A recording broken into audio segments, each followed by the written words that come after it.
Pasca Zuardi Ramadan, pekan ini turut mengulik keajaiban demi keajaiban Allah Subhanahu wa Ta'ala yang menambah keimanan. Salah satunya Masjid Al-Khaif. Masjid yang berada di kawasan Mina di Tanah Suci Mekah ini dikenal berusia sangat tua. Sampai-sampai para sejarawan Islam pun tak berani memastikan kapan masjid yang dibuka 1 tahun sekali setiap musim haji besar berlangsung itu telah dibangun. Pasalnya, sebuah hadis riwayat Abu Dawud menyebutkan bahwa Masjid Al-Khaif tersebut pernah menjadi tempat sholat oleh 70 nabi, termasuk Nabi besar Muhammad SAW. Uniknya, meski berusia lebih dari 1000 tahun, Masjid Al-Khaif sama sekali tak menunjukkan tanda-tanda menua, tapi justru semakin kukuh mempertebal iman setiap jamaah yang mengunjunginya.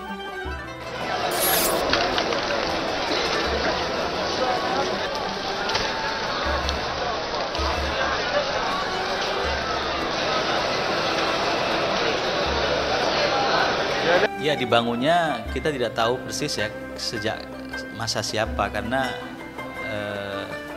dalam hadis dikatakan pernah sholat di masjid itu 70 para nabi kan.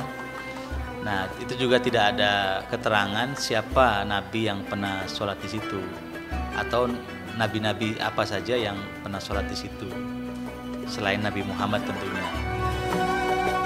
Nabi itu banyak, nabi itu ratusan ribu. Pernah sholat 70 nabi dengan berpakaian ala kadarnya gitu ya, pakaian yang sangat merendahkan hati, dan ini ada riwayatnya dari Nabi Sallallahu Alaihi Wasallam. Saya kurang paham kalau soal kapan masjid itu berdiri, tapi saya pikir mungkin di masa masjidnya ya pasti ada perubahan demi perubahan lah dari waktu ke waktu. Kayak Masjidil Haram sekarang kan pasti berbeda dengan Masjidil Haram di zamannya 70 nabi bahkan tidak tanggung-tanggung. Nah, kemudian kenapa harus di situ? Wallahu a'lam. Tak kalah dengan Masjid Al-Khaif, di Indonesia juga banyak terdapat masjid dengan usia tua, namun kokoh menantang zaman dan terus berdiri, bahkan luar biasa menggoretkan kisah keimanan. Di antaranya Masjid Agung Al-Barkah di Bekasi, Jawa Barat. Masjid Agung yang terkenal di kota Bekasi ini awalnya dibangun dari tanah wakaf di tahun 1890. Kabarnya di masjid inilah para pejuang kemerdekaan Indonesia kerap bersilaturahmi dan mempersatukan tekad untuk sama-sama berjuang melawan penjajahan. Penasaran dengan keunikan dan sejarah Masjid Agung Al-Barkah, Vita Mariana bintang sinetron Para Pencari Tuhan Jilid 11 pun mencuri waktu break syuting khusus untuk bertandang ke masjid yang ternyata menyimpan 1001 cerita mengejutkan berikut ini. Halo pemirsa, Assalamualaikum, saya Vita Mariana. Sekarang saya lagi ada di masjid dekat lokasi syuting Para Pencari Tuhan Jilid 11. Banyak yang bisa kita lakukan di bulan puasa ini. Ada yang membaca Al-Quran. Sekarang ini saya nggak sendiri, saya lagi sama Bapak Abdul Hadi, pengurus Masjid Al-Barkah di Bekasi. Ya. Assalamualaikum Pak. Waalaikumsalam warahmatullahi wabarakatuh. Dari tahun berapa sih Pak ini masjid ini? Berkonon berdasarkan sejarah dan literatur yang kita baca dan kita dapatkan, saya sebagai penerus daripada pengurus Masjid Al-Barkah ini, di mana masjid ini masjid bersejarah, salah satu masjid bersejarah dibangun pada tahun 1890. Salah satu ikon yang luar biasa di Masjid Al-Barkah ini adalah sholat tarawehnya 1 malam 1 juz. Sehingga dalam 1 bulan itu hatam dalam sholat itu 30 juz. Alhamdulillah. Mendengar penjelasan takmir pengurus Masjid Agung Al-Barkah, Vita Mariana pun tak sabar untuk mencicipi sensasi syahdu beribadah sholat sunnah di masjid yang memiliki tata arsitektur eklektik, perpaduan antara budaya Timur Tengah dengan kearifan khas lokal Indonesia. Artinya kalau kita lihat masjid kita ini berarsitektur mengambil umumnya masjid itu di Timur Tengah, masjid Timur Tengah, yang kemudian kita juga mengadopsi budaya lokal. Lihat deh ukiran-ukirannya.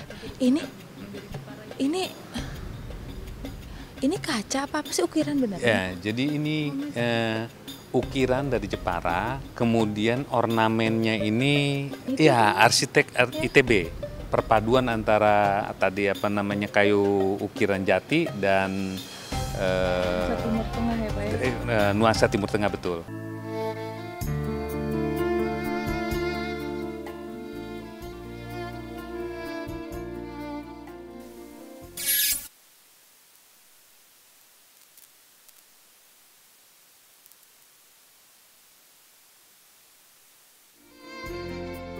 Penasaran seperti apa bangunan awal Masjid Agung Al-Barkah?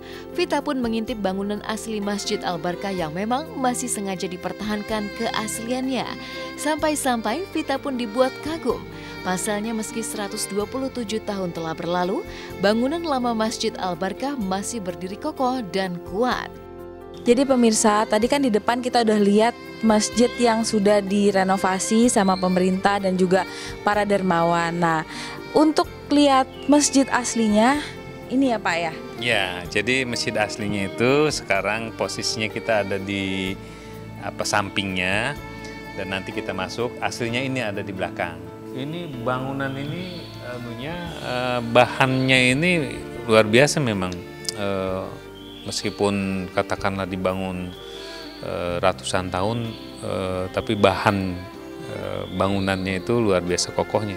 Dan sekarang masjid yang tua ini digunakan untuk kegiatan serbaguna, termasuk juga majlis taklim.